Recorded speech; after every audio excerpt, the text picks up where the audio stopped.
Un très grand nombre de questions, des propositions et des critiques. Nous attendons maintenant vos réponses. Madame la Présidente, merci Mesdames et Messieurs les députés pour cet excellent débat qui montre sur tous les bancs le souhait partagé d'une lutte forte, active, je dirais virulente contre l'évasion fiscale et le blanchiment d'argent.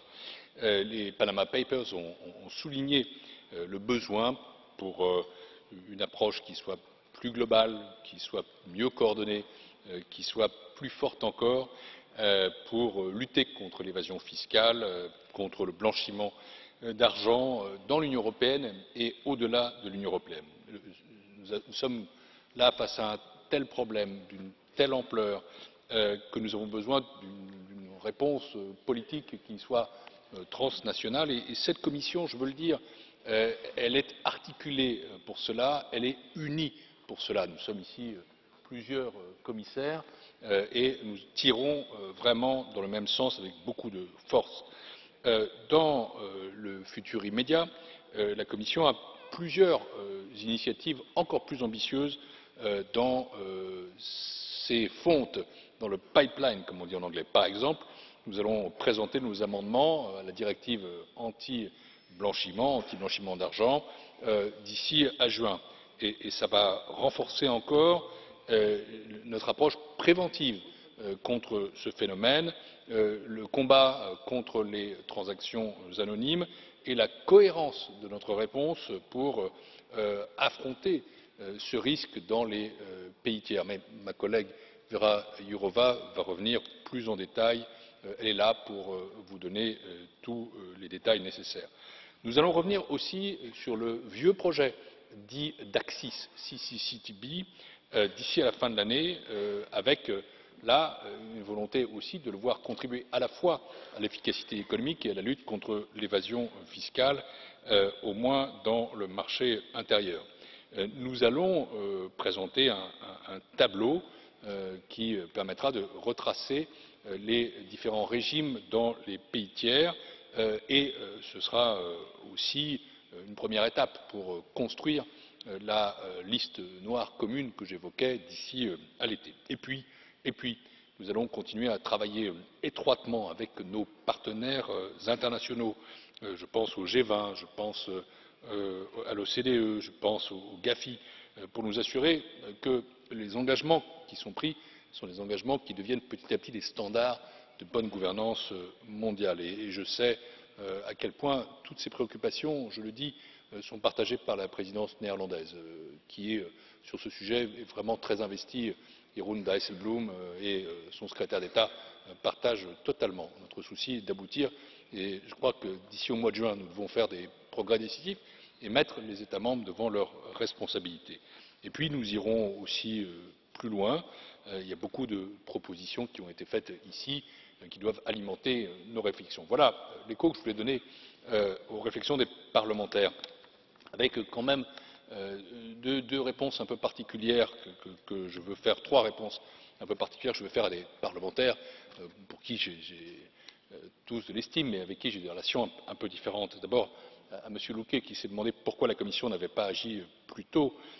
Il sait bien que la commission ne peut que proposer et à cet égard ce que nous avons fait par exemple pour la proposition d'échange automatique d'informations sur les tax rulings c'est un projet qui a accéléré considérablement et nous avons profité du momentum pour aller plus vite et je pense que les Panama Papers sont aussi un point d'appui. Plutôt que de critiquer la commission, je pense que nous devons travailler avec le Parlement européen vraiment main dans la main parce que je le répète nous sommes des alliés, nous avons les mêmes convictions. M. Woolfe avec son élégance habituelle a voulu présenter la commission européenne comme je ne sais quel paradis fiscal, accuser les 47 000 fonctionnaires qui sont dans notre système d'être autant de fraudeurs et les commissaires au fond d'être leurs chefs. Je caricature à peine et tout cela est vraiment scandaleux parce que contrairement à une idée reçue et j'en profite pour le dire ici nous payons des impôts bien sûr. L'idée du commissaire qui serait je ne sais quel fonctionnaire international exempt d'impôts est totalement fausse et cela vaut pour bien sûr tous les fonctionnaires de la Commission. Et nous avons au contraire une approche qui permet de faire des économies sur la période 2014-2020. Je rappelle que nous allons faire des économies pour l'ensemble de notre administration de 4,3 milliards d'euros, 1,5 milliard d'euros par an dans le long terme, avec une politique de modération salariale. Les responsables de l'Union européenne payent des impôts progressifs entre 8% et 45%, qui sont en vérité supérieurs pour beaucoup à ce qui se fait dans les États membres. Je ne parle pas des paradis fiscaux. Ils payent aussi, bien sûr, des contributions sociales. Donc arrêtons ce type de démagogie, ou alors je vais aller demander aussi d'autres revenus en Grande-Bretagne. Et puis quand même un peu de décence. Je voudrais rappeler ici qu'il y a deux députés européens membres de l'UKIP qui ont été condamnés à de la prison, je dis bien de la prison, pour des fraudes faites avec de l'argent public. Alors franchement, d'abord tout cela est totalement erroné, et puis c'est plus que de mauvais goût. Enfin, il faut quand même avant tout commencer par balayer devant sa porte. Et puis ma dernière réponse, elle est pour M. Lamberts, pour qui j'ai la plus grande estime, qui est un très bon connaisseur de ces sujets. Mais d'ailleurs, on finit par avoir des échanges qui se ressemblent tous, parce qu'il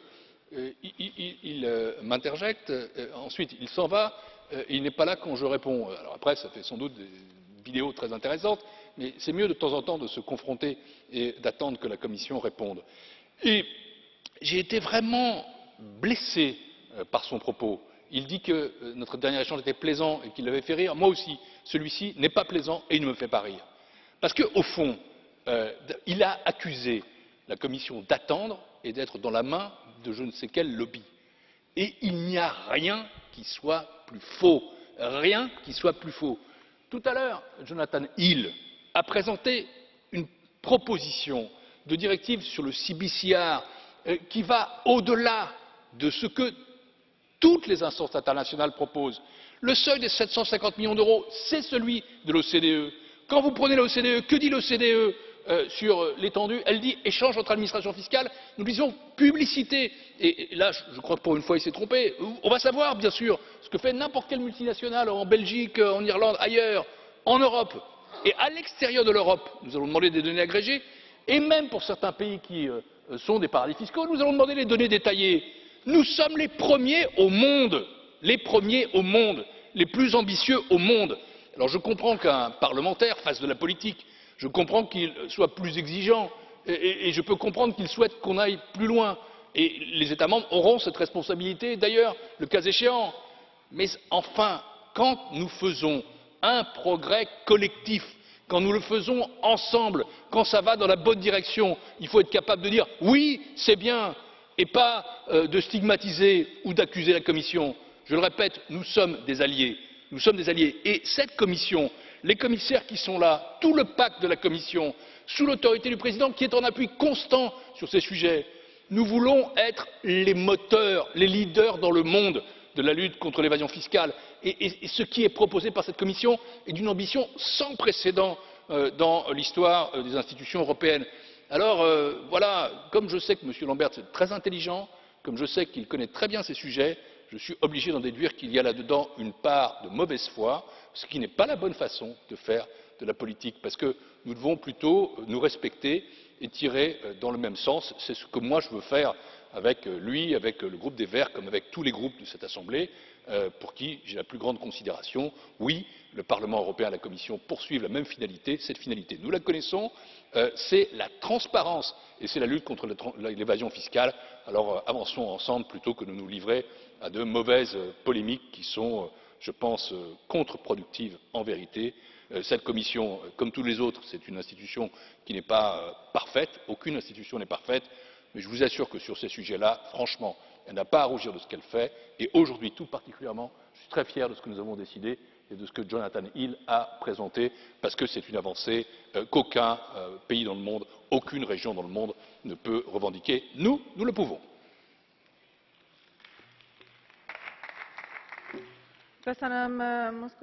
Merci beaucoup, Monsieur Moscovici.